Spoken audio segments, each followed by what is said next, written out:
Huwa dan is-sens ta' attiviżmu li bis-saħħa tiegħu nistgħu nġibu l-bidliet li jeħtieġ il-pajjiż.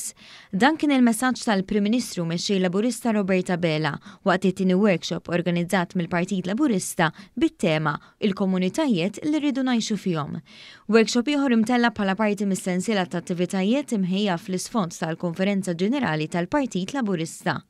Il-Prim Ministru sostna li l-komunitajiet ta' pajjiża jridu 3 affarijiet prinċipali: l-ambjent, is-sigurtà u s-servizzi li jaqdu l-ħtiġijiet tan-nies.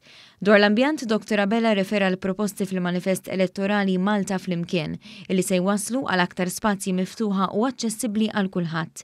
Sa dan it-tant dwar is-sigurtà fil-komunitajiet, il-Prim Ministru sostna li l-kunċett tal-community policing issa sar realtà f'pajjiżna hekk kif 45 lokalità għandhom dan is-servizz. Imma daħħalna dil-bidla fil-kultura ta' kif il-korp ħares lejn il-komunità u ta' kif il-komunità tħares lejn il-korp. Għandna korp tal-pulizija illi poġġa lilu nnifsu aċċessibbli għan-nies fejn mhux in-nies imorru fl-assa tal-pulizija, ma il-pulizija tmur għand in-nies. Dr. Bela ċenna wkoll għall-aċċessibilità servizzi mediċi fil-komunità permezz tal-wed elettorali li sal-aħħar tal-leġislatura se tara berġa tas-saħħa f'kull lokalità.